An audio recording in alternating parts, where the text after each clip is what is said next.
The cabin burned like a promise being broken. Myra's lungs filled with smoke as she clawed through the root cellar's hidden door, emerging into a world painted in flame and shadow. Behind her, timber groaned and crashed. Ahead, the forest waited, dark, cold, indifferent. She ran on bleeding feet, the sounds of her parents' screams echoing in her skull, until she couldn't tell if they were real or memory. The Iron Flame pack had come like a nightmare given form, and her father's refusal to surrender their land had signed their death warrant in fire. Deep in the ancient woods, where snow swallowed all sound, she found him, a massive black wolf bleeding into the white ground, amber eyes dimmed with pain. A silver spear protruded from his shoulder. She should run. She should let him die. Instead, her healer's hands moved without permission, tearing her scarf into bandages. "Easy," she whispered, not knowing why she cared. "I've got you." The wolf's eyes focused on her face, on the ash that smeared her cheeks, the locket at her throat. And in that moment, as his form shimmered from beast to man, Alpha Draven Cross realized he had just orphaned his feral mate. Pain dragged Draven back to consciousness like claws through flesh. His shoulder burned where the silver had pierced him, and every breath felt like swallowing smoke. The stone ceiling above him came into focus slowly, familiar gray granite veined with quartz that caught the firelight. Home, his fortress. He was alive. The last thing he remembered was collapsing in the snow, his wolf form bleeding out beneath ancient pines. Then soft hands. A voice whispering comfort he didn't deserve. The scent of lavender and copper, and something else. Something that had made his dying wolf whimper with recognition even as his human mind struggled to understand. "You've been unconscious for 3 days. Kale's voice came from somewhere to his left. His beta sat in a chair by the hearth, arms crossed, jaw tight with the kind of tension that meant trouble. "The healers said you shouldn't have survived. Silver that close to the heart usually." "Where is she?" Draven's voice came out rough, barely more than a rasp. Kale's expression hardened. "The tower room, where you told me to keep her before you passed out the first time you woke. You don't remember." He did, vaguely. Fragments of consciousness where he'd surfaced long enough to give orders, to ensure she was kept safe, kept secret, kept close. His wolf had been frantic, demanding she be near even while his human side recoiled from what he'd discovered in those woods. The locket. He'd seen her locket when she bent over him, the Solis family crest catching moonlight. He'd recognized it even through his delirium because he'd spent 15 years hunting anyone connected to that name. "The pack." Draven pushed himself upright, ignoring the way his vision swam. "Believes you were injured in the raid and are recovering. They don't know about her. Yet." Kale leaned forward, elbows on his knees. "Draven, this is insane. She's a Solis, the last Solis. Every warrior who fought that night expects her dead in the rubble with her parents. If they find out you brought her here." "They won't." Draven swung his legs off the bed, testing his weight. His body protested but held. "Not until I decide what to do with her." "What to do with her?" Kale's laugh was bitter. "You know what needs to be done. Marcus Cross destroyed your family. She's his daughter. This is justice, not complicated." Except it was complicated, because when she'd touched him in those woods, when she'd wrapped her scarf around his wound with trembling fingers and whispered that he would be all right, something had shifted inside him. Something primal and absolute that his wolf recognized even if he refused to name it. "I'll handle it," Draven said, the words coming out harder than intended. "Is she eating?" Kale stood abruptly. "She barely touches the food, barely speaks. She just sits by that window staring at nothing." He paused at the door. "She saved your life, and you're keeping her prisoner in the home of the people who murdered her parents. What exactly are you waiting for, Alpha? Permission from the fates to do what we both know you're going to do anyway." The door closed behind him with careful control, which was somehow worse than if Kale had slammed it. Draven dressed slowly, each movement a negotiation with his healing body. His reflection in the polished bronze mirror showed hollowed cheeks and new shadows under his eyes. The bandage around his shoulder was clean, professionally done. His own healer's work, after she'd saved him in the forest. He'd made her an orphan, and she'd made him live. The irony tasted like ash. The tower room was in the oldest part of the fortress, accessible only by a narrow spiral staircase that wound up through stone thick enough to muffle any sound. He'd chosen it deliberately, isolated but comfortable, a cage disguised as quarters. 2 guards stood at the base of the stairs, both of whom straightened when they saw him. "Has she tried to leave?" he asked. "No, Alpha. She requested healing herbs yesterday. We brought what we could from the stores." Of course she had. Even in captivity, even in grief, her nature was to heal.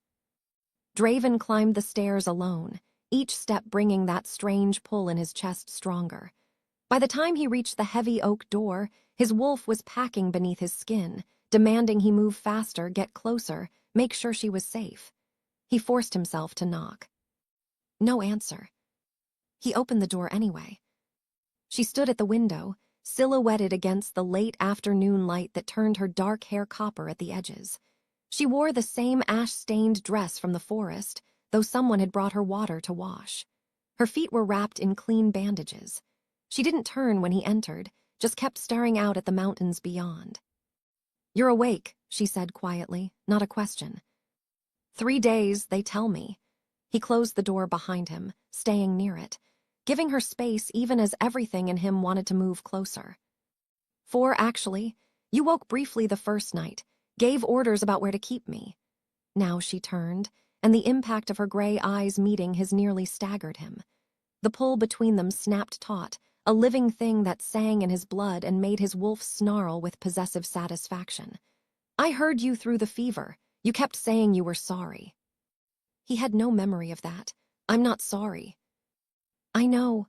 She moved from the window, and he tracked every step like prey, except he couldn't tell which of them was the hunter. "You smell like smoke and ash, like the night my home burned, like the night my parents." She stopped 3 paces away, close enough that he could see the exhaustion bruising her eyes, the way her hands trembled before she clasped them together. "It was your pack, wasn't it?" Lying would be pointless. She'd figure it out eventually if she hadn't already. "Yes." Something crumpled in her expression, but she didn't cry, didn't scream, just absorbed the truth like another wound. "Why?" "Your father refused to surrender territory that belonged to my pack. We offered negotiation. He responded with threats.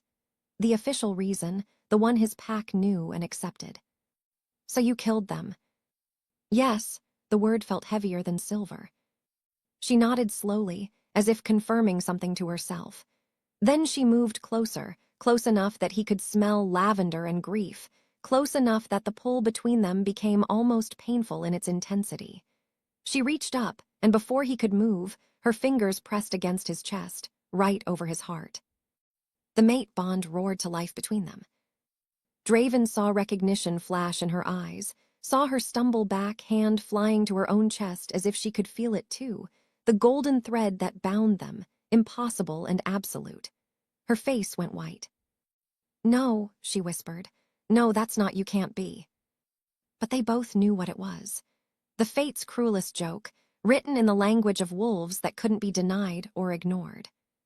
She was his mate, the girl whose parents he'd burned, the last Solis, his natural enemy and his destined equal, bound by forces older than blood feuds or vengeance. Myra backed away until she hit the wall, shaking her head. I saved you, and you're the monster who..." Her voice broke. Draven stood frozen, feeling his whole world tilt on an axis he couldn't control.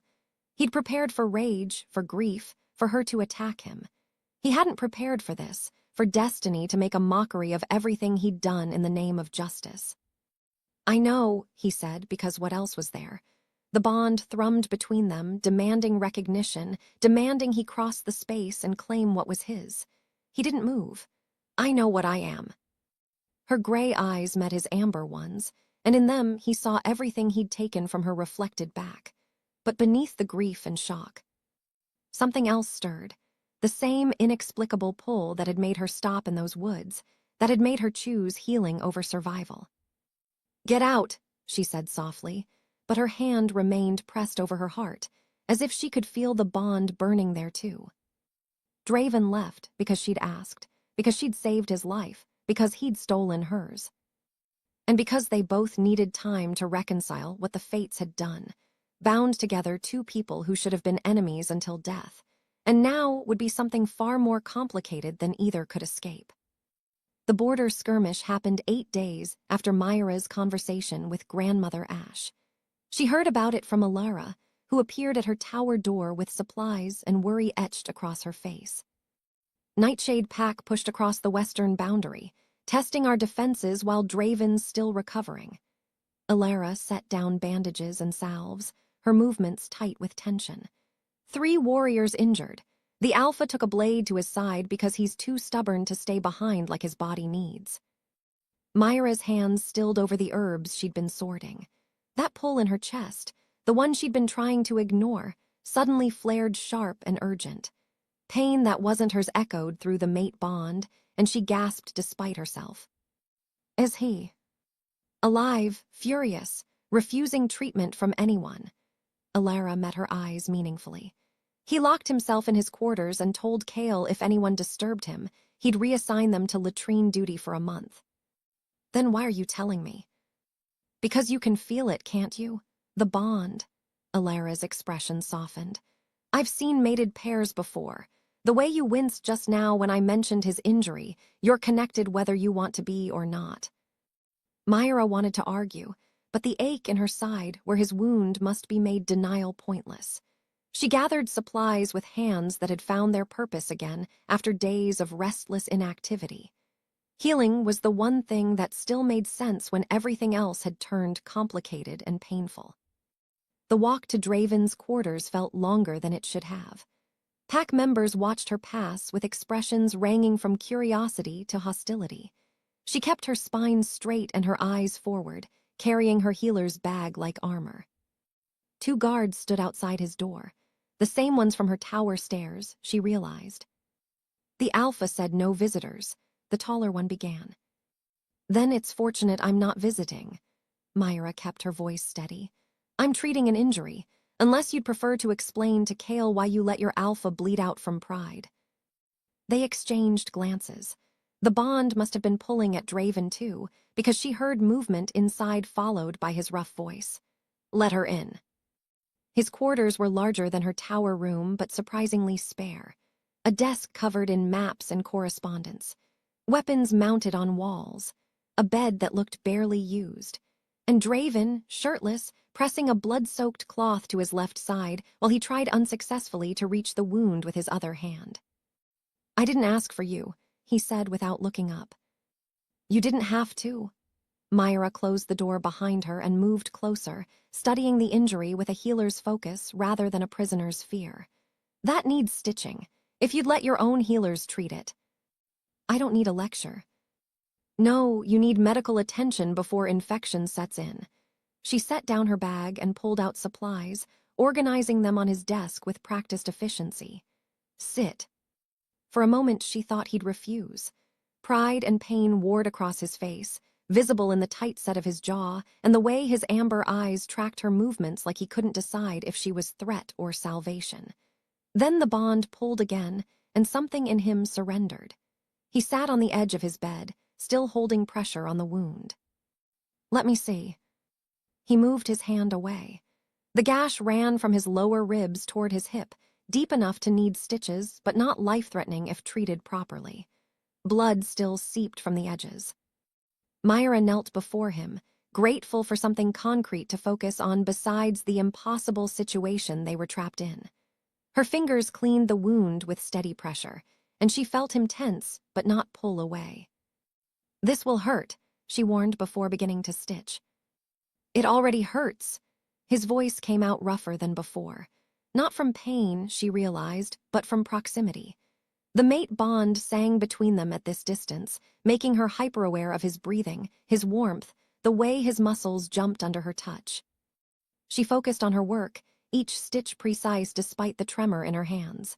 Silence stretched between them, broken only by his controlled breathing and the soft sounds of her supplies.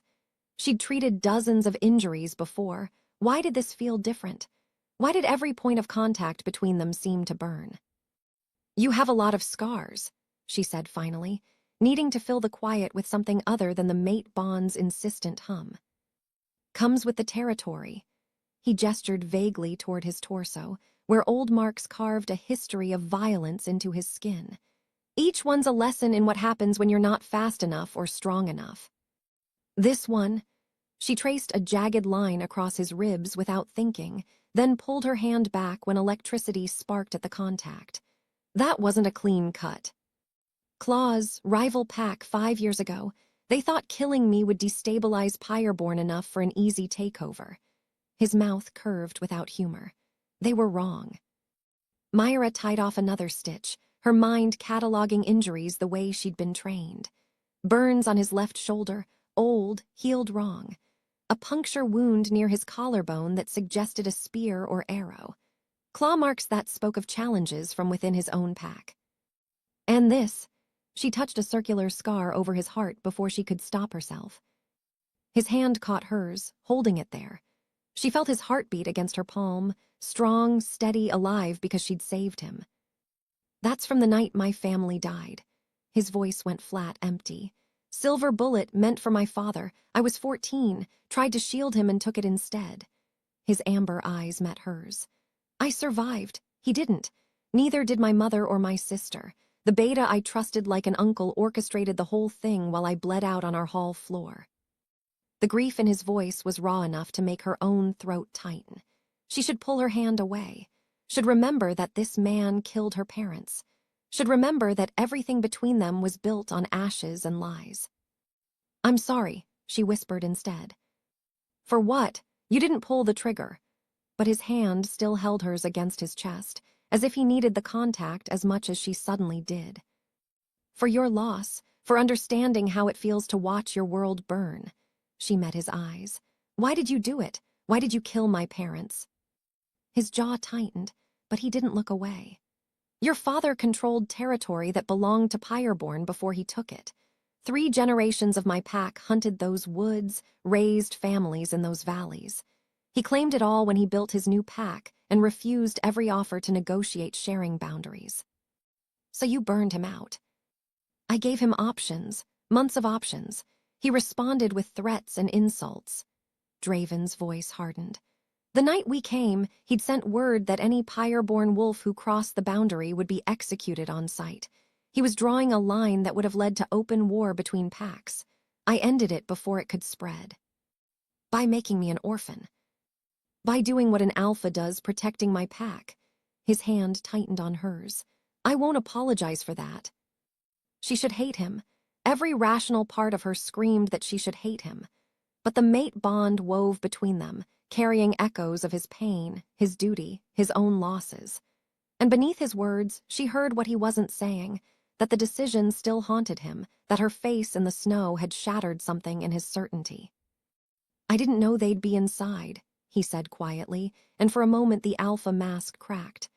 The plan was to draw them out, make them surrender. The fire spread faster than expected. When we realized, he stopped, shook his head. It doesn't matter, what's done is done. Myra finished the last stitch in silence, then bandaged the wound with careful hands. She should leave now, should retreat to her tower and the simple clarity of grief without complication. Instead, she found herself asking, does it ever stop hurting? The losses. No, his honesty cut clean. You just get better at carrying them. She packed her supplies slowly, aware of his eyes tracking her movements, aware of how the mate bond pulled tighter the farther she moved from him. At the door, she paused. The wound will heal if you keep it clean, and don't do anything stupid like fight off invasions while you're still recovering. Myra. Her name and his voice made her stop. Thank you, for the second time now. She looked back at him, this alpha who destroyed her life, and who carried enough scars to prove he'd destroyed himself in the process. This man the fates had bound her to with golden thread she couldn't cut no matter how much she wanted to. Don't mistake healing for forgiveness, she said softly. I'm a healer. It's what I do, even for monsters. I know what I am. The same words he'd said before, but this time they sounded less like acceptance and more like penance. Myra left before the mate bond could convince her to stay. But she felt his pain echo through her ribs all the way back to her tower, a reminder that some wounds went deeper than flesh, and some scars never fully healed no matter how skilled the healer's hands. The fortress library occupied the eastern wing, a sprawling room of floor-to-ceiling shelves where dust motes danced in shafts of afternoon light. Myra had come seeking medicinal texts. Her personal supply of knowledge had gaps, and treating Draven's wound had reminded her how much she still needed to learn. Elara had given her permission to access the collection, warning her that some sections were restricted, but trusting her to respect boundaries. Myra had every intention of respecting those boundaries until she saw the locked cabinet in the back corner. It wasn't dramatically hidden or particularly secure, just a simple glass-fronted case with a brass lock that looked more decorative than functional. But something about it drew her attention. Inside, leather-bound volumes sat in neat rows, their spines marked with dates stretching back decades. Pack records, she realized, the official history of the Pyreborn. The healer in her knew she should leave it alone. The daughter who'd lost everything wanted answers more than she wanted safety. The lock picked easily with a hairpin. Her brother had taught her that trick years ago, back when picking locks had been a game rather than a survival skill. She pulled out the volume marked 15 years prior and carried it to a reading table where light fell strongest. The handwriting changed throughout the entries, different people documenting births, deaths, territory disputes, and celebrations. She skimmed pages of mundane pack business until a name stopped her cold. Marcus Cross, beta to Alpha William Cross, has been accused of conspiracy against the Alpha family. Evidence suggests coordination with rival packs to destabilize leadership. Investigation ongoing. Her hands tightened on the pages. Cross, Draven's family name, she kept reading. Alpha William Cross, his mate Helena, and their daughter Lyra were killed in what appears to be a coordinated attack. Young Draven Cross survived with severe injuries. Marcus Cross disappeared the night of the murders. Traitor. Coward. May the fates curse his name and any who shelter him. The next entry included a physical description. Tall, broad-shouldered, dark hair shot through with silver at the temples. Scar across his left eyebrow from a training accident. Known for his strategic mind and silver tongue in negotiations. The book slipped from Myra's numb fingers. Her father had been tall and broad-shouldered, dark hair with silver at the temples, a scar through his left eyebrow that he'd always said came from a childhood fall. A man who could negotiate anything, who always knew exactly what to say to get what he wanted. No, it was coincidence. It had to be coincidence. She flipped through more pages with shaking hands, finding sketches alongside descriptions. The artist had captured Marcus Cross in profile, strong nose, sharp jaw, eyes that held intelligence and something colder, something calculating. She was looking at her father's face. The library spun. Myra gripped the table's edge, trying to force air into lungs that had forgotten how to breathe. This couldn't be real. Her father was Jonathan Solis, a pack leader who'd built something from nothing. Not Marcus Cross. Not a traitor who'd orchestrated the murder of his own alpha and family. You weren't supposed to find that. Draven's voice came from the doorway, quiet and resigned. Myra's head snapped up. He stood watching her with an expression she couldn't read. Not anger, not satisfaction. Something that might have been regret. Tell me this is a lie, her voice shook. Tell me you created false records to justify what you did. I wish I could. He moved into the room, each step measured. Your father was Marcus Cross, my father's beta, the man who spent years earning our trust while planning our destruction. My father's name was Jonathan Solis. That's the name he took when he fled after murdering my family. Draven stopped several paces away, giving her space even as the mate bond pulled tight between them. He went north, changed his name, and built a new pack on stolen land using knowledge and tactics he learned from us. Your mother went with him. You're lying. But even as she said it, pieces were clicking into place. Her father's reluctance to speak about his past. The way her mother flinched at certain questions. Their isolation from other packs, the careful way they'd built their territory with no old alliances or connections. He wouldn't, he loved us. He was a good father. I'm sure he was. Most monsters are good to someone. Draven's voice held no triumph, only a weariness that made him sound older than his years. That's what makes them monsters, the selective nature of their humanity. Myra stood on shaking legs, fury rising to replace the shock. So what? You expect me to just accept that my entire life was a lie, that my father was some villain in your tragic backstory. I expect you to accept the truth. Your truth, she grabbed the record book and hurled it at him. He caught it easily, which only made her angrier. Convenient how your truth makes you the righteous avenger instead of a murderer who burned people alive. I never claimed to be righteous. His calm was infuriating. I claimed to deliver justice. Justice? The laugh that escaped her was razor-edged. You killed my parents based on 15-year-old accusations. You burned my home because of something my father supposedly did when I wasn't even born yet. And now you want me to thank you for it, accept it, forgive it because your records say he was the bad man. I don't want your forgiveness. Draven's voice finally rose to match hers. I want you to stop looking at me like I'm a monster when your father created me. Every scar I carry, every nightmare I still have, every brutal decision I've made as Alpha, he's the architect of all of it. He taught me that mercy is weakness and trust is fatal. So yes, when the opportunity came to end the man who destroyed my family, I took it, and I'd do it again. The mate bond flared with the force of their combined rage, creating feedback that made Myra's chest ache. She could feel his anger, his pain, his absolute certainty, and it made everything worse because part of her understood it. Part of her recognized the shape of his grief because it matched her own. He was still my father, she said, hatting how her voice broke. Whatever he did before I existed, he was still the man who taught me to heal, who told me bedtime stories, who promised I'd always be safe. And you took him from me. He took my family from me first. I am not responsible for his sins. The shout echoed through the library. I didn't orchestrate anything. I didn't betray anyone.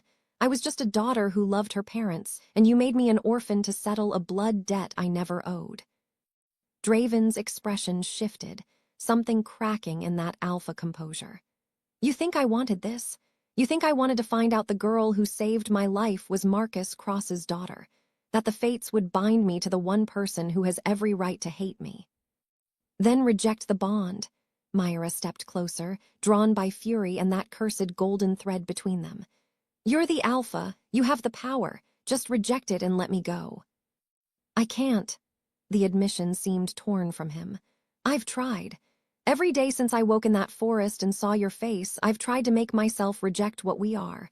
But the bond won't break, and even if it would, he stopped, jaw clenched. Even if it would, what? Even if it would, I don't think I could survive losing someone else to Marcus Cross's legacy. His amber eyes met hers, raw and honest. He took my family. I won't let him take my mate, even if she hates me for it. The words hit harder than any accusation. Myra felt tears burning her eyes, rage and grief and terrible, unwanted understanding all tangled together. I do hate you, she whispered. I hate that you might be right. I hate that my father might have been exactly what you say. I hate that I'm bound to you and can feel your pain like it's my own, and part of me wants to comfort you, even though you destroyed my life. Her voice broke completely. I hate all of it. I know. Draven's hand twitched like he wanted to reach for her but knew better. For what it's worth, I hate it too. They stood there in the dusty library, two people bound by the cruelest fate possible, surrounded by records of betrayals and blood feuds that stretched back generations. The mate bond hummed between them, not gentle or romantic, but painful and insistent, demanding they acknowledge what they were to each other even as everything else fell apart. I need to think, Myra said finally. Away from you, away from this. She gestured at the scattered records. Myra. Please, the words stopped him. If you have any mercy left, just let me go back to my tower and think. He stepped aside without another word. She walked past him on unsteady legs, feeling his eyes follow her and hatting that she could sense his concern through the bond. She wanted him to be the monster. It would be so much easier if he were just the monster. But monsters didn't look at you with grief in their eyes. and admit they couldn't bear to lose you. Monsters didn't carry the weight of their choices like penance. And monsters definitely didn't make you question whether your parents had been the heroes of your story or something far more complicated. Myra climbed back to her tower room and finally let herself cry for her parents, for the truth, for the girl she'd been who thought the world divided neatly into good and evil. That girl had died in the forest the night she'd saved a wolf without knowing his name. The woman left behind had to figure out how to live in a world where nothing was simple, and everyone, including her father, had blood on their hands. The messenger arrived on the 10th day after Myra learned her father's true name. She watched from her tower window as a rider in gray leathers dismounted in the courtyard below, bearing a staff wrapped in silver and black, the colors of the old council. Pack members gave the messenger wide berth, and even from this distance, Myra could see the tension rippling through the gathered warriors. 20 minutes later, Kale appeared at her door with an expression that promised nothing good. The Alpha requests your presence in the council chamber, now. It wasn't really a request. Myra followed him through corridors she'd begun to learn, past pack members who no longer bothered hiding their stares. Word had spread about her father's identity, about who she really was. Some looked at her with suspicion, others with pity. A few with the kind of calculation that made her skin crawl. The council chamber was a circular room dominated by a heavy oak table. Draven stood at its head, flanked by Kale and 3 other senior pack members she recognized, but hadn't formally met. The messenger in gray waited near the door, face impassive. On the table between them lay a scroll sealed with wax the color of dried blood. Miss Solis. Draven's formality felt like a barrier. They hadn't spoken since the library, communicating only through Alara when necessary. The old council has summoned us to the Blood Moon gathering. Us, the word came out sharper than intended. You and I specifically, he gestured to the scroll. The invitation names Alpha Draven Cross of the Pyreborn and the last Solis. Refusal isn't an option. Everything's an option if you're willing to pay the price, Kale muttered. The price for refusing the council is excommunication from all northern packs and likely war. An older woman Myra didn't recognize spoke up, her voice carrying the weight of authority. We're strong, but not strong enough to stand alone against the combined might of the North. Myra forced herself to focus past the panic rising in her chest. What's the Blood Moon gathering? A convocation of all northern packs that occurs every 5 years, Draven explained. It's where territorial disputes are mediated, alliances are forged or broken, and the council reasserts its authority over pack politics. His amber eyes met hers. It's also where enemies become targets, and political leverage gets played out in public. And they want me there because I'm leverage.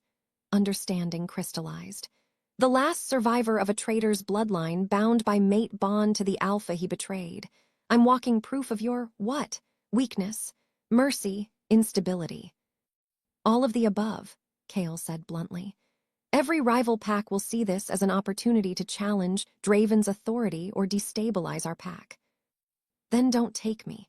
Tell them I died in the fire like everyone thinks. They already know you're alive. Draven's jaw tightened. Someone informed the council. Either we appear together, or they'll assume I'm hiding you because I'm too weak to control my own mate. The word mate hung in the air like smoke. Myra hadn't heard him say it aloud before, hadn't heard him claim what the bond made undeniable. Heat crept up her neck even as anger flared. I'm not your mate. I'm your prisoner who happens to be cursed by biology. The council won't see the distinction. He moved around the table toward her, and she forced herself not to step back. At the gathering, you'll be seen as either my weakness or my Luna. There's no middle ground. So I get to be paraded in front of dozens of alphas as proof of what? Your conquest, your mercy, your tragedy. Your survival, Grandmother Ash's voice cut through the tension. She stood in the doorway, leaning on a gnarled walking stick. The council summoned you by name, child.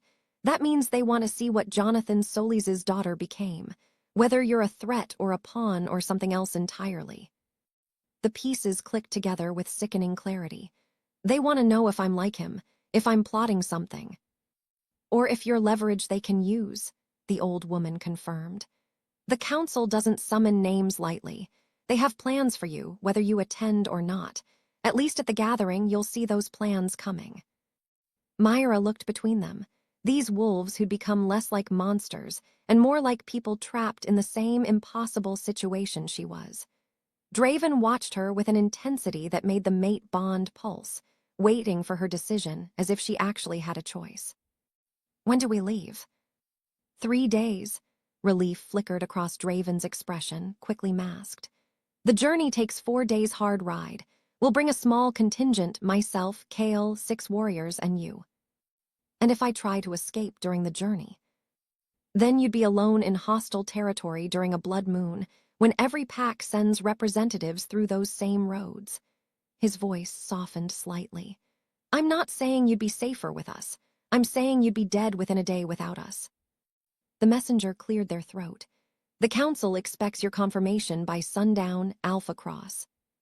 Tell them we'll attend. Draven's tone left no room for argument. Both of us. The messenger bowed and departed. The council members filed out after, leaving only Myra, Draven, and grandmother Ash. I need to go back, Myra said suddenly. To my home, what's left of it. Why? Draven's suspicion was immediate.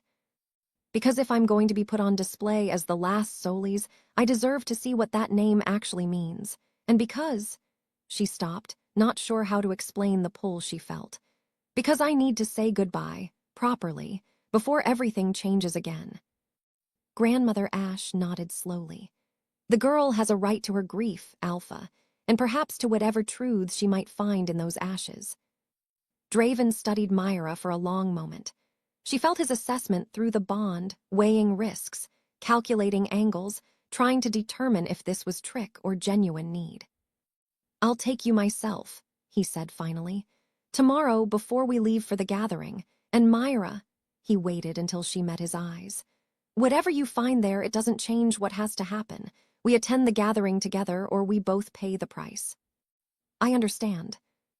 But as she left the council chamber, Myra wondered if he understood that she was done being a passive piece in everyone else's game. The gathering might be a political battlefield, but battlefields ran both ways. If alphas saw her as leverage, she'd learn to be the kind of leverage that cut. The next morning dawned gray and cold. Draven met her in the courtyard with 2 horses and no escort, a small mercy she hadn't expected. They rode in silence through the forest where she'd first found him bleeding, where the mate bond had sparked to life without either of them understanding what it would cost. Her family's territory appeared through the trees like a graveyard. The main cabin was a blackened skeleton, collapsed beams and scattered ash marking where her childhood had stood. The scent of old smoke still clung to everything. Myra dismounted on numb legs. Draven stayed back, giving her space but close enough that she felt his presence, a shadow she couldn't shake. The cellar entrance was partially buried under debris, but she cleared it with desperate hands. The wooden door creaked open, revealing darkness and the ghost of preserved food and herbs. She descended the stone steps slowly, letting her eyes adjust. Everything was as she remembered. Shelves of preserves, bundles of dried plants, her mother's careful organization. But there, hidden behind a loose stone in the far wall, her fingers found something that shouldn't exist. A leather journal, wrapped in oilcloth for protection. Myra's hands shook as she unwrapped it, revealing her mother's elegant handwriting on the first page. For Myra, if the past ever catches up to us, my daughter deserves the truth, even if that truth is complicated and painful, especially then. She clutched the journal to her chest, grief and anticipation warring in her throat. Above, she heard Draven's footsteps, felt his concern pulse through the bond. Did you find what you needed? He called down. Myra looked around the cellar one last time. This space where she'd hidden while her world burned, this threshold between the girl she'd been and the woman she'd have to become. Yes, she said, climbing back into the light. I found it. They rode back to the fortress in silence, but Myra felt the weight of the journal in her pack like prophecy. Whatever her mother had written, whatever truths waited in those pages, She'd read them before facing the council and their political games. Knowledge was its own kind of weapon, and she was done facing battles unarmed. The journey to the Blood Moon Gathering began at dawn. 8 riders left the Pyreborn fortress in formation, Draven at the lead, Kale bringing up the rear, and Myra positioned in the center like the valuable cargo she supposed she was. The warriors assigned to guard her were professional and distant, speaking only when necessary. Myra was grateful for the silence. It gave her time to think, to process, and once they made camp the first night, to finally open her mother's journal. She waited until the others had settled into their watch rotations, claiming exhaustion to retreat to the small tent Draven had provided. Inside, by the light of a single oil lamp, she unwrapped the oilcloth and opened to the first page. My dearest Myra, if you're reading this, then the past has finally found us. I've hidden this journal where only you would think to look, in the cellar where I taught you to identify herbs by touch in the darkness. I pray you never need these words, but I know better than to trust in prayers alone. Your father is not who you think he is. More accurately, he is not only who you think he is. Myra's throat tightened. She turned the page with trembling fingers. The early entries read like confession. Her mother detailed how she'd met Marcus Cross when she was young, a distant cousin brought to the Pyreborn pack for a diplomatic visit. How charming he'd been, how intelligent, how ambitious. How their courtship had been a scandal because of the blood relation, however distant, but Alpha William had permitted it because Marcus was his most trusted beta. I loved him before I knew what he was capable of. That's what I tell myself on the nights when guilt won't let me sleep. But the truth is more complicated, isn't it? I saw the darkness in him. I saw his resentment when William's son showed more promise than his own strategic mind. I saw the way he collected grievances like other men collect coins. And I loved him anyway, because I believed I could be enough light to balance his shadow. I was wrong. Myra had to stop reading, pressing her hand against her mouth to muffle the sound of her breathing. Outside the tent, she heard low voices, Draven and Kale discussing watch rotations. The mate bond hummed with Draven's awareness of her distress, but he didn't approach. Another small mercy she hadn't expected. She forced herself to continue. Her mother's entries chronicled the slow realization that Marcus was planning something terrible. Coded conversations he thought she didn't understand. Meetings with rival pack representatives. His growing obsession with Alpha William's favoritism toward his own son. I confronted him 3 days before it happened, told him I knew he was planning to challenge William's authority. He denied it, held me, promised me everything would be all right. Then he kissed my forehead and told me to take our daughter, you were only 7, and visit my sister for a few weeks. Just to be safe, he said. I should have warned them. I should have run to William and Helena and told them what my mate was planning. But I was a coward. I told myself I didn't have proof, that I was imagining things, that Marcus would never actually go through with betrayal. And I left with you, like he asked.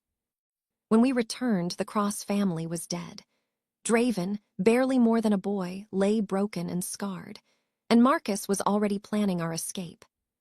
The next several pages detailed their flight north, the construction of new identities, the careful building of a pack on unclaimed land. Her mother wrote about arguments, violent, soul-shattering arguments where she begged Marcus to confess, to seek redemption, to stop running. He refused every time. He says the past is dead, that we're different people now, that you deserve a father who isn't defined by one terrible choice. But I see the way he looks at border maps, the way he negotiates with other packs, always pressing, always taking, never satisfied. He didn't leave his ambition behind in that fortress. He just found new territory to conquer. And I enabled it. Every day I stayed silent, I enabled it. I am as guilty as he is. More, perhaps, because I knew better and chose love over honor. Myra wiped tears from her cheeks, not bothering to stay quiet anymore. Let them hear. Let the whole camp know she was breaking apart reading her mother's truth. The entries grew more desperate as years passed. References to nightmares, to a prophecy of blood and bone that an old seer had whispered to her mother during a chance encounter at a market town. The seer had grabbed her mother's wrist and said, "The son of the Alpha will find his mate in the daughter of his enemy. Only then will the debt be paid, in understanding or in extinction." I didn't understand what she meant until I saw you, Myra. Until I watched you grow into a young woman with your father's strategic mind, and, thank the fates, my healer's heart. Until I realized that Marcus Cross's daughter and Draven Cross's mate might be the same person. The fates have a sense of humor crueler than any revenge. Myra's hands shook so badly she nearly dropped the journal. Her mother had known about the prophecy, about the possibility of the mate bond, about what it all meant. The final entries were dated in the weeks before the attack. Her mother wrote about increased tensions with the Pyre-born pack, about Marcus's refusal to negotiate, about his pride that would accept no compromise. He thinks Draven is weak like his father was. He's wrong. I've heard stories about what the boy became after we destroyed his family. He's hard where William was kind, ruthless where William was diplomatic. Marcus created him and now refuses to see the monster he made. I tried one last time tonight to convince him to surrender the territory peacefully. He laughed, said Cross's whelp would never have the courage to actually attack, that it was all posturing. He's wrong. I know he's wrong. I can feel it the way you feel a storm coming. Then the final entry, dated the morning of the attack. Myra's vision blurred as she read. "This is the last morning. I know it in my bones. The scouts reported movement in the forest, Pyre-born warriors taking position. Marcus is preparing defenses, gathering our fighters. He still thinks this is negotiation through threat. I could run, could take you and flee into the deep woods where neither pack could follow. You're in the cellar right now, gathering herbs for the evening meal, completely unaware that your world is about to end. But if I run, the prophecy remains unfulfilled. The cycle continues. More blood, more vengeance, more families destroyed.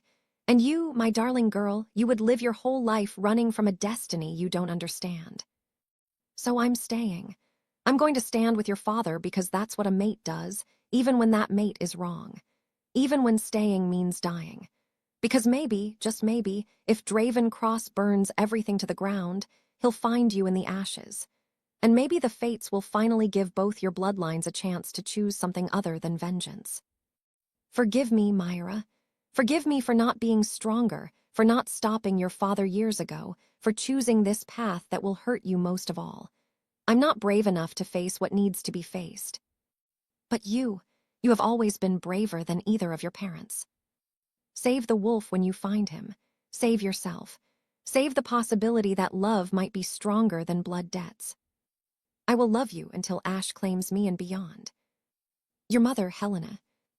The journal fell from Myra's hands. She curled into herself, grief and rage and terrible understanding crashing over her in waves. Her mother had known, had chosen to die, had orchestrated her own death like a chess move in a game Myra never agreed to play. The tent flap opened. Draven stood silhouetted against firelight, and she knew he'd felt everything through the mate bond, the crescendo of her anguish impossible to hide. "Myra." "Get out," her voice was raw. "Just get out." He hesitated, and she felt his concern warring with his respect for her boundaries. Finally, he withdrew, but not before she caught his whispered words. "I'm here if you need me." That was the cruelest part. She did need him, could feel that need pulling at her through the cursed bond that her mother had known about, had expected, had maybe even orchestrated by staying that day. Myra lay in the darkness of the tent, clutching her mother's journal like an anchor, and tried to reconcile the woman she'd loved with the one who'd chosen martyrdom over honesty, who'd decided that her daughter's destiny mattered more than her daughter's choice. Outside, the camp settled into night watch. Tomorrow they'd ride closer to the gathering, closer to alphas who would see her as leverage, to a council with their own agenda, to a political battlefield where knowledge was currency. Her mother's secrets burned in her mind like embers. She wouldn't share them, not with Draven, not yet.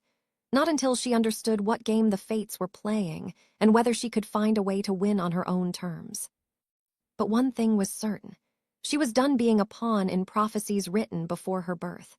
If the fates wanted her to choose between vengeance and understanding, she'd show them there were other options. She'd forge her own path, even if she had to burn through destiny itself to do it. The gathering grounds sprawled across a valley that had been neutral territory for longer than any living wolf could remember. Ancient standing stones marked the boundaries, carved with warnings in a language that predated modern packs.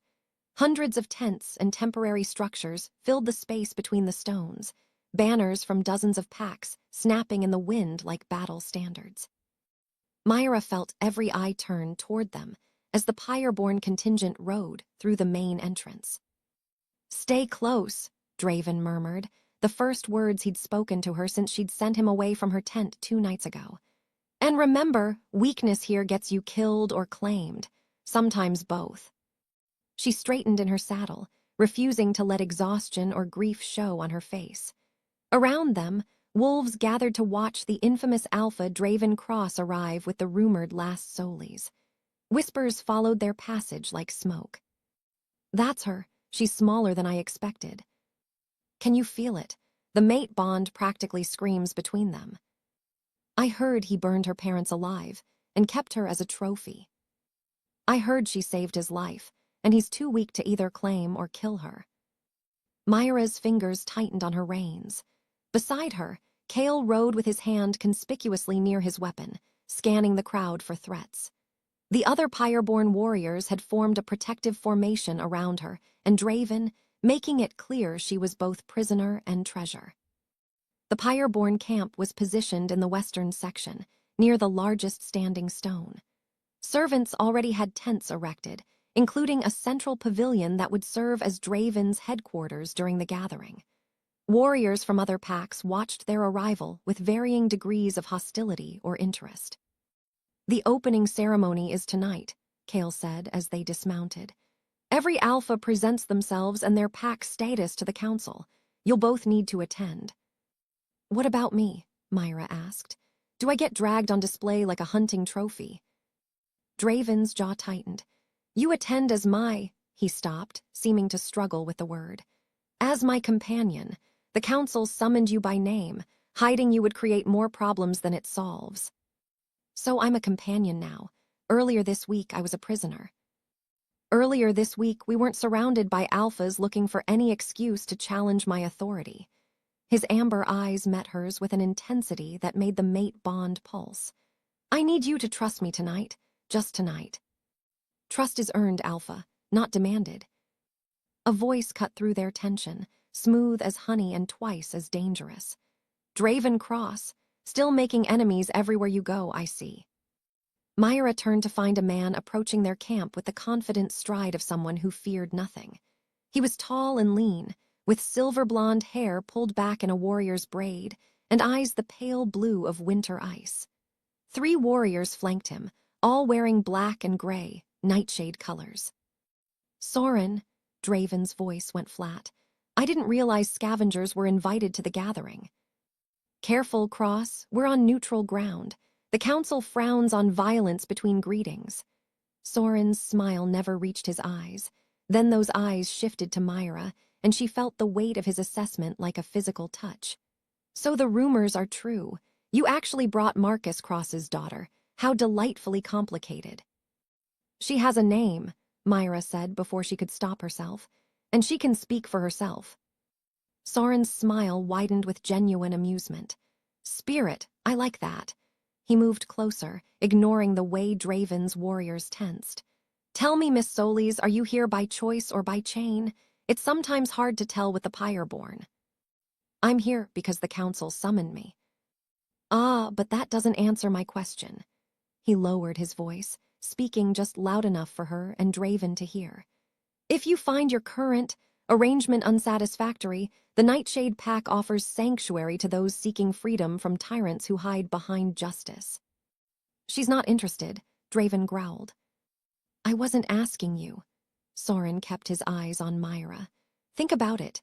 A healer of your skill would be valued in my pack, and I promise no one in my territory burns families alive over old grudges." "No, you just wait for them to weaken and then take their land," Kale interjected. So honorable. Soren laughed. At least I'm honest about being ambitious, better than pretending revenge is righteousness. He sketched a mocking bow toward Draven. I look forward to the ceremony tonight, Cross. I'm curious to see how you'll explain your mate's situation to the council. Should be entertaining. He departed with his warriors, leaving tension thick in his wake.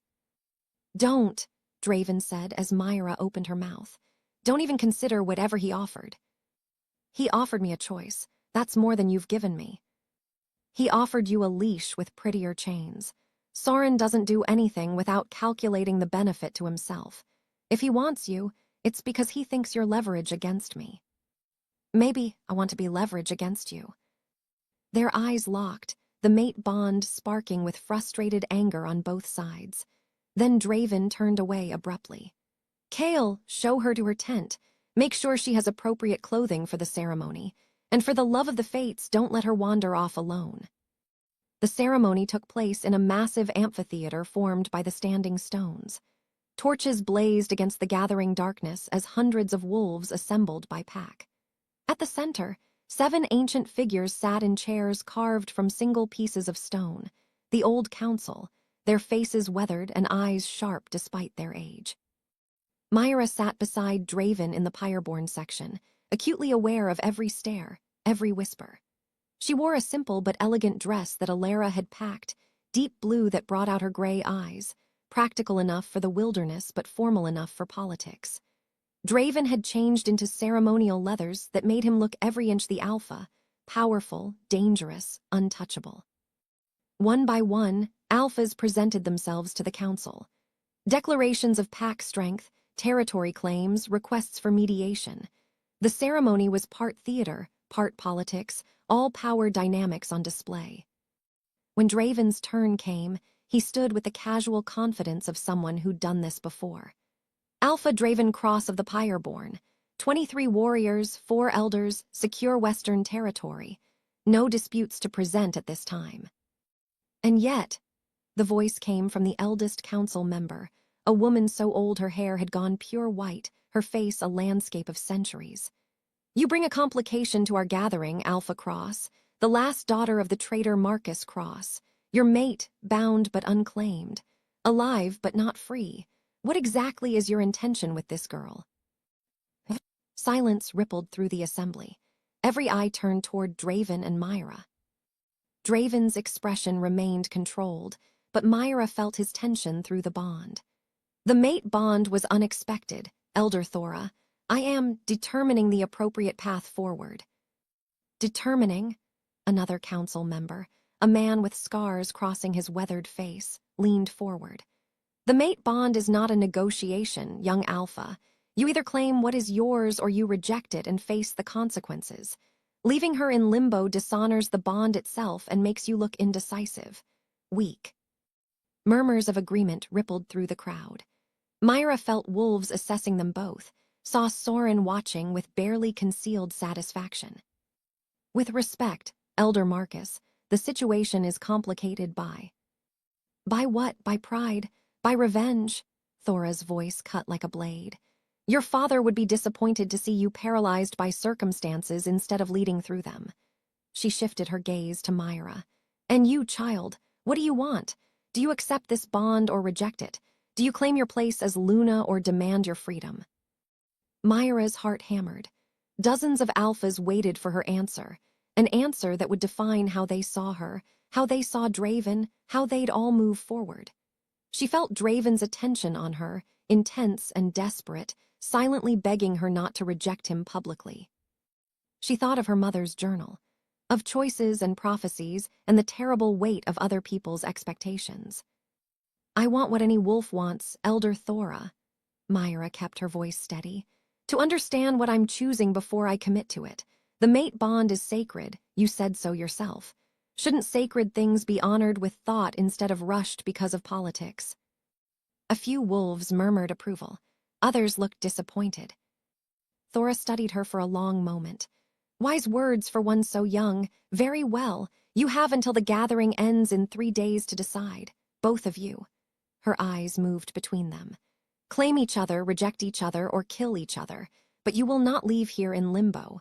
The council demands resolution." She struck her staff against stone, and the pronouncement echoed like a death knell.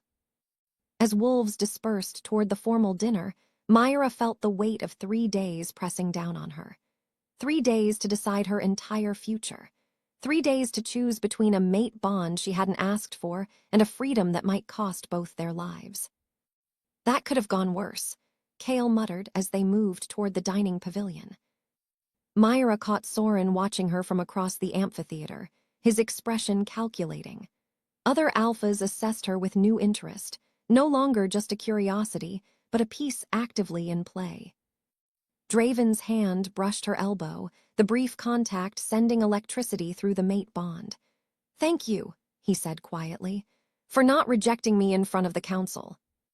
"Don't thank me yet," she replied. "The gathering isn't over, and I haven't decided anything." But as they entered the political battlefield of the formal dinner, Myra felt the first stirrings of something that might have been power. She'd been treated as a pawn for too long, by her parents, by Draven, by fate itself. Maybe it was time to show them all that pawns could become queens, if they played the game right. Myra escaped the suffocating politics of the formal dinner as soon as protocol allowed. The dining pavilion had been a minefield of calculated conversations, alphas probing for weakness, while servants poured wine and pretended not to listen.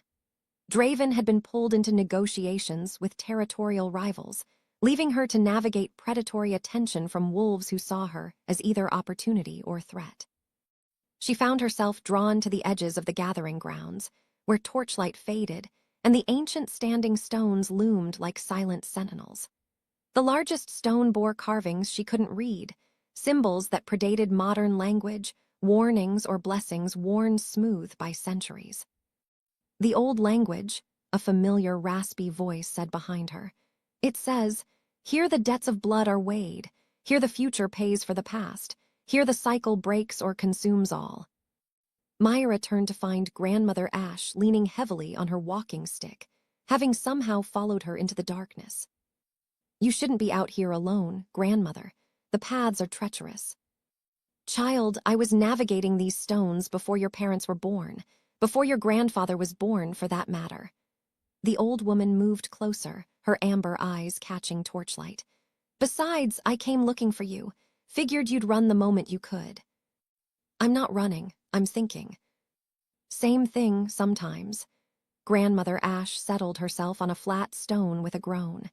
"The council gave you 3 days to decide your fate. That's kind of them. Most wolves don't get 3 minutes. Is there a point to this conversation? Or did you follow me out here to offer cryptic wisdom?" "Both, actually." The old woman patted the stone beside her. "Sit, child. There are things you need to know before you make your choice. Things Draven should have told you, but that boy has always been better at carrying burdens than sharing them."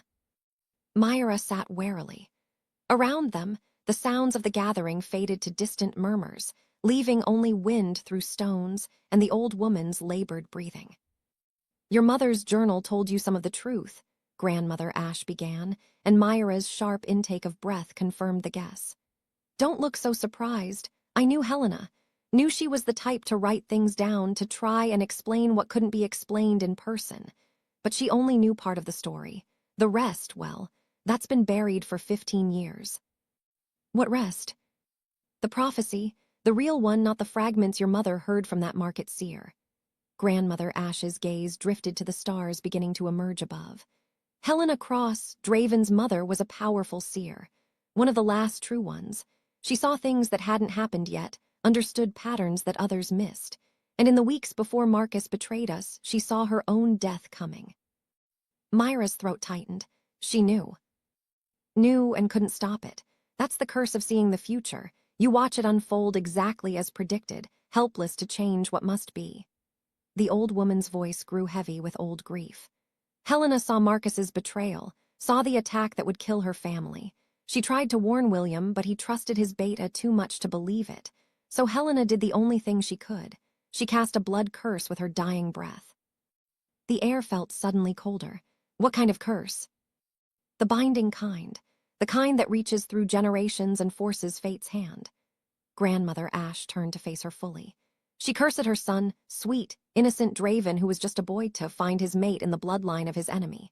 Specifically, in Marcus Cross's line. A child born of both bloodlines, distant cousins through Helena's own connection to the traitor. She wove the curse so tight that neither death nor distance nor even rejection could break it. Myra's hands clenched in her lap. Why? Why would she do that to her own son? Because Helena saw two futures branching from that moment. In one, Draven grows up consumed by revenge, becomes exactly the kind of alpha Marcus's betrayal created, and eventually destroys not just the Pyreborn but every pack in the north through endless cycles of violence. The old woman's voice dropped lower. In the other, he finds his mate in the daughter of his enemy and is forced to choose. Continue the cycle of vengeance or break it through understanding. Love or death. Mercy or extinction. That's not a curse. That's manipulation. Prophecies usually are. Grandmother Ash's smile was bitter. Helena believed that only a mate bond could save her son from becoming a monster.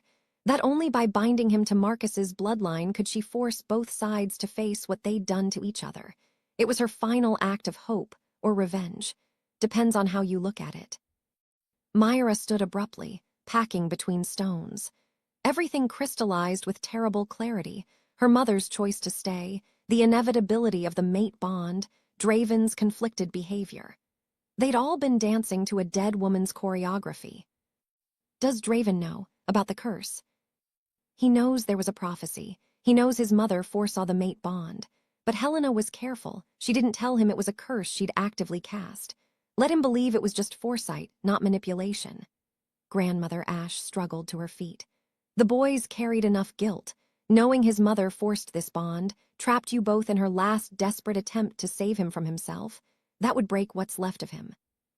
So I'm supposed to just accept that my entire life was orchestrated by a dead seer, that I never had a choice. You always have a choice, child. That's the point of the curse. It creates the circumstances, but it can't force the outcome. Helena gave you and Draven the opportunity to break the cycle. Whether you take that opportunity or let it destroy you both, she shrugged. That's the one thing even powerful seers can't control. Myra heard footsteps approaching, Draven's distinctive stride, the mate bond pulling tighter as he drew near. Grandmother Ash squeezed her shoulder once, then melted back into shadows with surprising speed for someone her age. Draven emerged from between stones, his expression tight with concern. Kale said you left the dinner. I've been looking for... He stopped, reading something in her face. What's wrong? Did you know? The words came out harder than she intended. About the curse. About your mother binding us together before either of us was old enough to consent. He went very still. What did Grandmother Ash tell you? Everything. About the prophecy being more than just foresight. About your mother casting a blood curse with her dying breath to force this bond between us. Myra stepped closer, anger and hurt warring in her chest. Did you know you were cursed to love the daughter of your enemy? That none of this is real fate but manufactured destiny? I knew about the prophecy. His voice was carefully controlled. My mother told me before she died that I would find my mate in the bloodline of the one who betrayed us, that I'd have to choose between vengeance and understanding. But a curse? He shook his head. She never said curse, never said she'd actively bound us. Would it have changed anything if you'd known? Yes, no, I don't know. Draven ran a hand through his hair, frustration breaking through his alpha composure. Finding out you were Marcus Cross's daughter was already impossible enough. Learning that my mother manipulated fate itself to force us together. He laughed bitterly. Just another way I've been used by people who thought they knew better. The honesty in his voice caught her off guard. She'd expected denial, defensiveness. Not this raw admission that he felt as trapped as she did. So what do we do? She asked quietly. The council wants an answer in 3 days. Choose each other, reject each other, or kill each other. Those are our options. Are they? Draven moved closer, and the mate bond flared between them, not seductive now, but almost desperate. Your mother chose to stay and die rather than run. My mother chose to curse us rather than let me become a monster. Everyone in our lives has been choosing for us since before we were born. Maybe it's time we choose for ourselves. And what would you choose? if you could choose anything. He studied her face in the starlight, and she felt his conflict through the bond. Duty warring with desire, justice battling with mercy. The alpha he'd built himself into fighting the boy he'd once been. "I'd choose to know you," he said finally.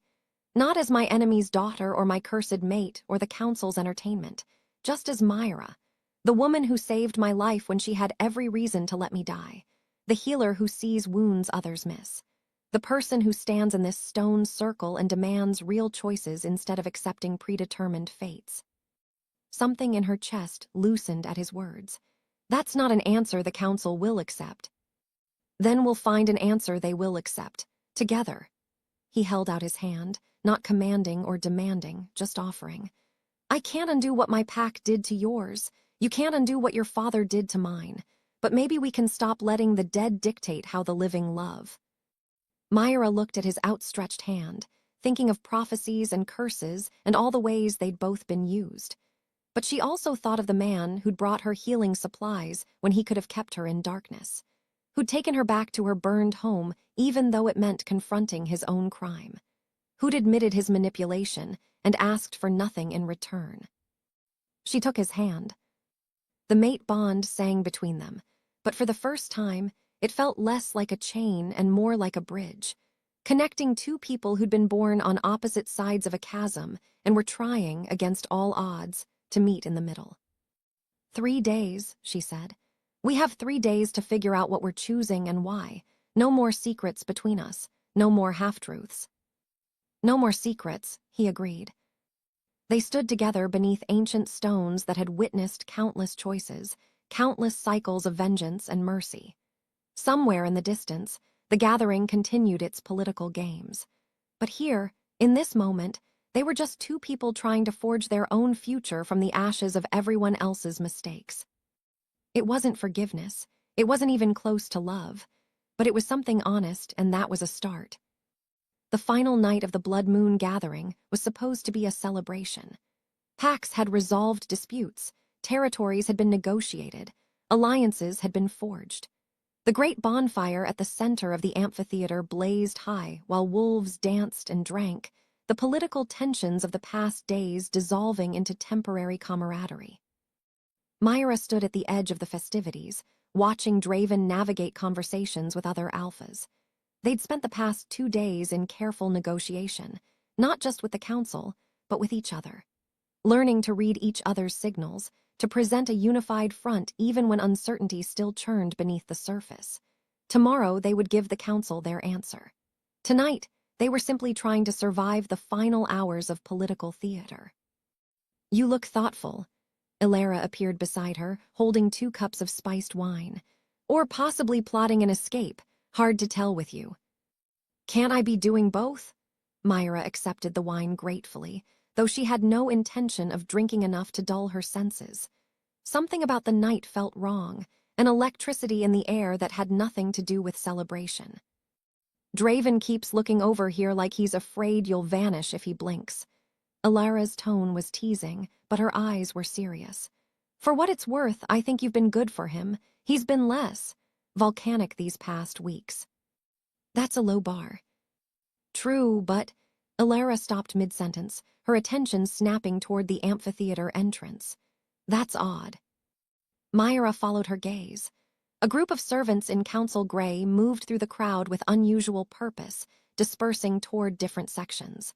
Their movements were too coordinated, too deliberate, and their hands stayed hidden beneath their robes in a way that made Myra's instincts scream danger. "Elara, where's Kale?" "With Draven, why?" The first scream cut through the music. Everything happened at once. The servants threw back their robes, revealing not servers but warriors in unmarked black. Silver blades flashed in firelight as they struck at targets throughout the crowd. Chaos erupted, wolves shifting, warriors drawing weapons, civilians fleeing toward the exits. Myra saw one attacker heading straight for Draven, who had his back turned while speaking with Alpha Soren. She moved without thinking, shoving through the panicking crowd. Her voice tore from her throat. "Draven." He spun just as the blade descended. His arm came up to block, and the silver weapon bit deep into his forearm instead of his throat. He roared, shifting partially, claws and fangs emerging as he tore into his attacker with savage efficiency. But there were more. 3 attackers converged on Draven's position, coordinated and professional. These weren't random assassins, they were trained killers. Myra felt the mate bond flare with Draven's pain as silver poison entered his bloodstream. She also felt something else, a pulling sensation in her chest, a warmth that wanted to flow outward. Her healing magic, but different somehow, stronger, urgent. Another attacker appeared from her blind spot, blade aimed at her ribs. She twisted, but too slowly. Kale intercepted, his own blade meeting the assassin's with a shower of sparks. "Get down!" he shouted, pressing the attack. But Myra didn't get down. Because Draven was on his knees now, 3 opponents circling him while silver poison weakened his movements. The mate bond screamed with his pain and her terror, and something in her chest cracked open like a dam breaking. She ran toward him, hands outstretched, that strange warmth flooding through her veins. She didn't know what she was doing, just knew that he was dying and she couldn't let that happen. Not again. Not when they'd finally started choosing their own path. Her hand touched his back, and power exploded outward. Golden light erupted from her palms, flowing into Draven like liquid fire. She felt his shock through the bond, felt his wounds beginning to close, felt strength returning to his limbs. But more than that, she felt her magic doing something impossible. It wasn't just healing him. It was amplifying him, making him stronger, faster, more powerful than any wolf should be. Draven surged to his feet with a roar that shook the amphitheater. His eyes blazed with golden light that matched her magic, and when he moved, he was faster than the assassins could track. He tore through them with brutal efficiency, each strike precise and devastating. Myra kept her hand on his back, pouring everything she had into him even as her own strength flagged. Through the chaos, she saw other alphas fighting their own battles. Soren had shifted fully, his white wolf form streaked with blood. The Pyreborn warriors had formed a defensive circle around their section, holding off attackers with grim determination. And at the edge of the amphitheater, Elder Thora watched with an expression that might have been satisfaction. Understanding clicked into place with sickening clarity. The council hadn't demanded resolution, they'd engineered elimination. Both bloodlines removed in one coordinated strike, blamed on the chaos of the gathering. The council, Myra gasped, her magic beginning to waver. They sent them. Draven heard her. His head snapped toward the council's viewing platform, where the 7 elders sat in their carved stone chairs. Most looked appropriately shocked by the violence, but Thora and 2 others wore expressions of cold calculation. "Traitors," Draven snarled. His voice carried across the amphitheater with alpha command, cutting through the chaos. "The council orders your death. The assassins wear their gray." Several attackers had the misfortune of still wearing council colors beneath their black. Alphas who'd been fighting defensively suddenly had a common enemy. The tide turned quickly, dozens of packs converging on the remaining assassins with lethal purpose. Myra's vision swam. She'd never channeled this much power, never tried to sustain someone else's strength for this long. Her knees buckled, but Draven caught her before she fell, turning to cradle her against his chest. "Stay with me," he commanded, and even through her exhaustion she felt his terror through the bond. "Myra, stay with me." "I'm not going anywhere," she managed, "just tired." Around them, the battle was ending. The last assassins fell or fled. Pack warriors secured the perimeter while alphas converged on the council platform, demanding answers. Elder Thora and her conspirators had already vanished, fled into the night like the cowards they were. Elder Marcus, one of the council members who'd looked genuinely shocked, stepped forward with his hands raised. This was not sanctioned by the full council. Thora and her faction acted alone, outside our authority. They will answer for this treachery. "Your authority," Alpha Soren appeared, still in wolf form but his voice clear. "Your council just tried to assassinate multiple alphas. Why should we acknowledge any authority you claim?" Other voices rose in agreement. The political landscape had shifted in blood and fire, and the old council's power was crumbling. "Because without order, we descend into chaos," Marcus replied firmly. "But he's right. The council must be reformed. Thora's faction sought to control through fear and elimination. We must do better." His eyes found Draven and Myra. "And perhaps we must acknowledge when the fates create something we don't understand rather than trying to destroy it." Draven pulled Myra closer, and she felt his heartbeat against her cheek, strong and steady despite the silver poisoning he was still fighting. Their combined power had shocked everyone, saved everyone, and now every alpha present had witnessed what they could do together. "The prophecy," Grandmother Ash's voice carried across the stunned crowd. The old woman stood at the amphitheater's edge, leaning on her staff. "A child of both bloodlines would either end the cycle or destroy us all. You just saw them end the council's cycle of tyranny. Perhaps it's time we let them forge their own path instead of dictating it." Murmurs of agreement rippled through the assembled packs. Even Soren, who'd offered to liberate Myra days ago, dipped his head in acknowledgement. Elder Marcus approached slowly, hands still raised in peace. "Alpha Cross, Miss Solis, the council, what remains of it, offers our apologies and our recognition. Your bond is clearly blessed by powers greater than our politics. We will not interfere further." "See that you don't," Draven replied, his voice still carrying alpha command. "Because if you send assassins again, we'll do more than survive. We'll dismantle what's left of your precious council stone by stone." It wasn't a threat, it was a promise, and every wolf present believed it. As the chaos settled into tense order, as packs began tending their wounded and securing the grounds, Myra finally let herself close her eyes. Safe in Draven's arms. Safe because they'd chosen to fight together instead of apart. "You saved me," Draven murmured against her hair. "Again." "We saved each other," she corrected. "That's what mates do." She felt his sharp intake of breath at the word. The first time she'd used it without anger or resentment. The first time she'd claimed what they were instead of fighting it. "Myra." "Tomorrow," she interrupted gently. "We'll figure out the rest tomorrow. Tonight, I just want to rest." He carried her back to their tent, while the blood moon gathering descended into emergency councils and political maneuvering. But for once, they weren't the center of attention. They were just two people who'd survived the impossible and were finally ready to stop running from what they'd become. The prophecy had been fulfilled, not through forced choice or manipulation, but through the simple act of choosing each other when it mattered most. Everything else could wait until morning. They saw the smoke before they crested the final ridge. Black plumes rising against the gray sky, exactly like the night Myra's world had ended. Draven's horse reared as he pulled it to an abrupt halt, his face going stone still in the way she'd learned meant controlled panic. "No," the word came out quiet, deadly, then louder, roaring across the valley. "No." The Pyreborn fortress was under siege. Even from this distance, Myra could see warriors swarming the walls, could hear the clash of steel and the howls of wolves locked in combat.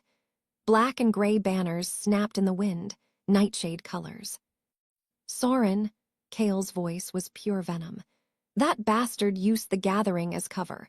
While we were dealing with the council's assassination attempt, he moved on our territory." Draven was already moving, spurring his horse down the ridge at a reckless pace. Myra and the others followed, but she could feel his rage through the mate bond, hot and consuming, threatening to burn away the careful control they'd built over the past weeks. They reached the fortress gates to find them breached. Pyreborn warriors were fighting a desperate defense, pushed back to the inner courtyards.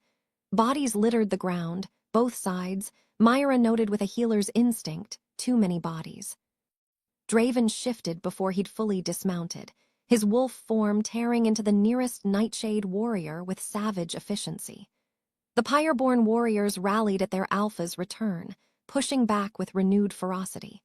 But they were outnumbered, exhausted from days of defending against superior forces. Myra slid from her horse, her healer's bag already in hand. Ilara appeared from the chaos, blood-streaked and limping. Thank the fates, Alara gasped. We've been holding them off for 2 days. Grandmother Ash is coordinating the defense from the Great Hall with the elders and children. The healing house is overwhelmed. We've lost 6 warriors and the wounded keep coming. Show me. The healing house was exactly as Alara described, organized chaos. Injured warriors lay on every available surface, while 2 exhausted healers tried to triage.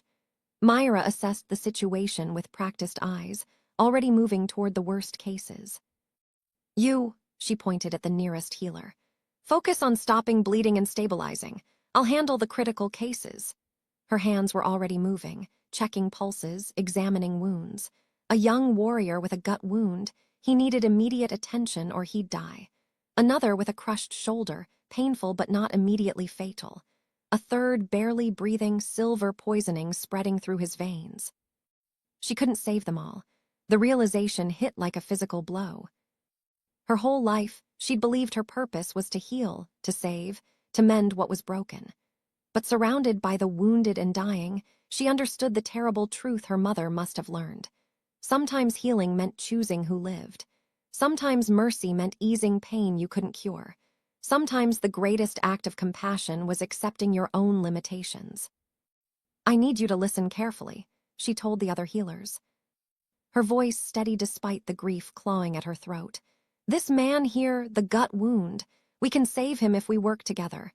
The silver poisoning, we need to flush it immediately or he's gone in an hour. The shoulder, he can wait. She met their eyes. We can't save everyone, so we save who we can. They worked. Myra poured her magic into the warriors who had the best chance of survival, accepting with brutal clarity that others would die despite her efforts. Each loss carved a piece from her heart, but she didn't stop. Couldn't stop. Because for every life she couldn't save, there was another she could. Outside, the battle raged. She felt Draven through the mate bond, his fury, his fear, the way he was teetering on the edge of becoming the monster violence had tried to make him. The brutal alpha who solved problems by drowning them in blood. Then she felt him pull back, felt him choose something different. Through the healing house windows, she saw him in human form now, directing warriors with tactical precision instead of rage. Saw him order a strategic retreat to more defensible positions rather than throwing bodies at the problem. Saw him using the fortress's architecture and his warriors' individual strengths instead of just overwhelming force. He was leading, not just dominating. The tide began to turn. By the time dusk fell, the Nightshade forces were retreating. Soren himself appeared at the broken gates, still in wolf form, blood matting his white fur. Draven met him there, both alphas battered and exhausted, neither willing to back down. Myra left the healing house and walked toward them, ignoring Kale's protest. She felt dozens of eyes tracking her movement, witnesses from both packs watching the last Solis approach the confrontation. Enough, her voice carried across the courtyard with unexpected authority. This ends now, Alpha Soren. You've made your point. You saw the gathering chaos and thought Draven would return weakened. You were wrong. Soren shifted to human form, utterly unbothered by his nakedness or the blood covering him. Was I? Your fortress is breached. Your warriors are exhausted. I could press the attack. You could, Myra agreed. And you'd win eventually. But how many of your warriors would die in the process? How many of your people would you sacrifice to prove you're stronger than a pack that just fought off council assassins and rode 4 days without rest? She stepped closer. Or you could retreat now, claim you were simply testing our defenses, and live to scheme another day. Choose wisdom over pride, Alpha Soren. It's what separates leaders from corpses. Silence stretched taut. Then Soren threw back his head and laughed, genuine amusement mixed with respect. The little healer has teeth, I like that. He gestured to his warriors. We're done here for now. His pale eyes found Draven. But Cross, next time you won't have your clever mate to negotiate your surrender. That wasn't a negotiation, Draven replied coldly. That was mercy. Be grateful she's more forgiving than I am. Soren and his Nightshade warriors withdrew into the forest, leaving destruction and bodies in their wake. The moment they were gone, Draven's control cracked. He pulled Myra against him with desperate strength, burying his face in her hair. "I almost lost it," he murmured. "Almost became exactly what I swore I'd never be again. But I felt your certainty that there was another way. Felt you accepting limits and choosing wisdom instead of trying to save everything at once."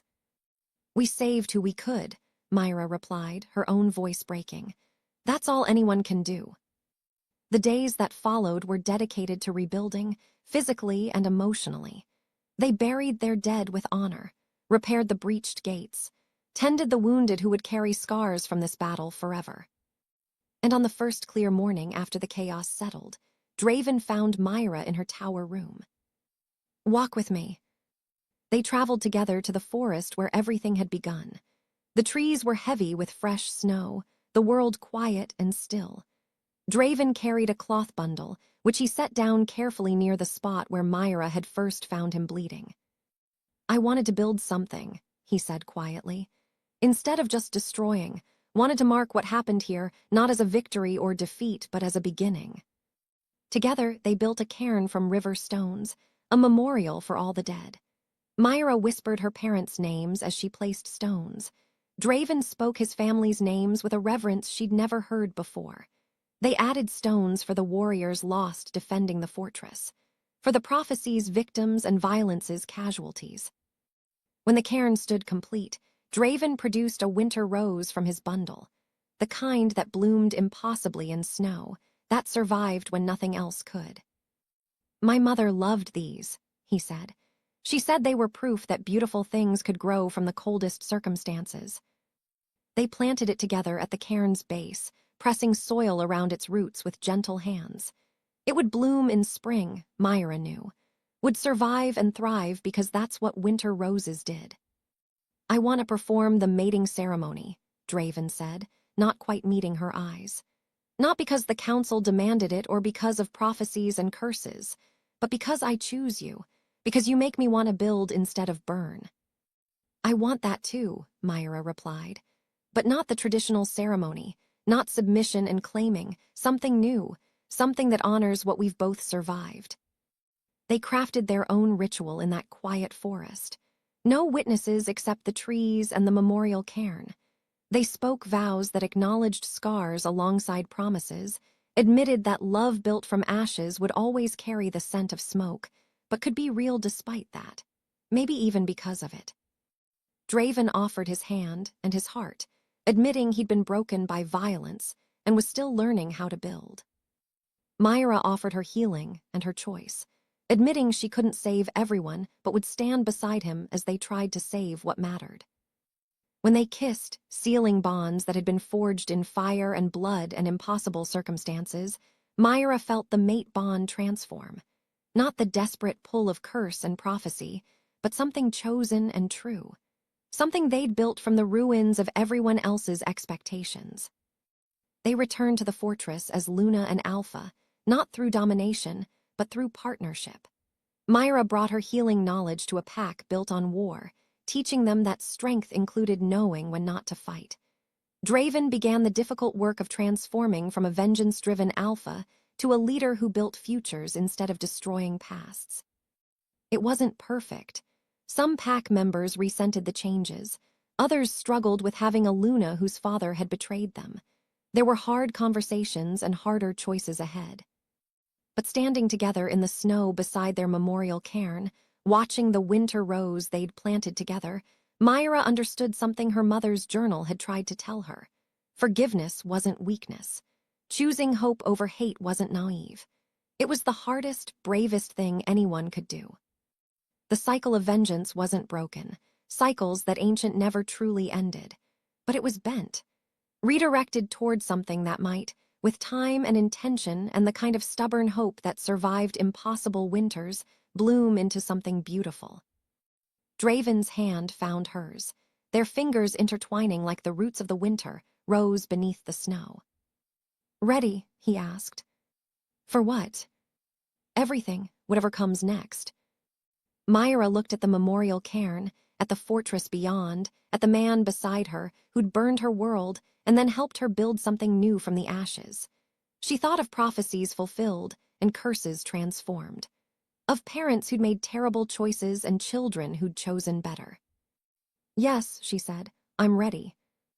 And as snow began to fall again, gentle this time, peaceful, they walked back toward the fortress together, toward the life they'd chosen, toward the future they'd forged from the remains of the past. The wolf she'd saved in the woods had become her mate. The alpha who'd burned her world had become her partner.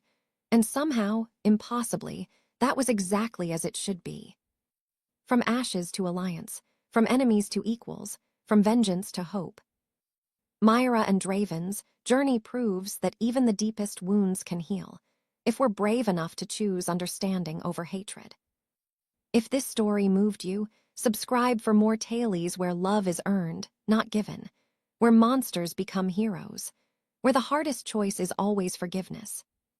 Hit that subscribe button, and I will see you in my next story.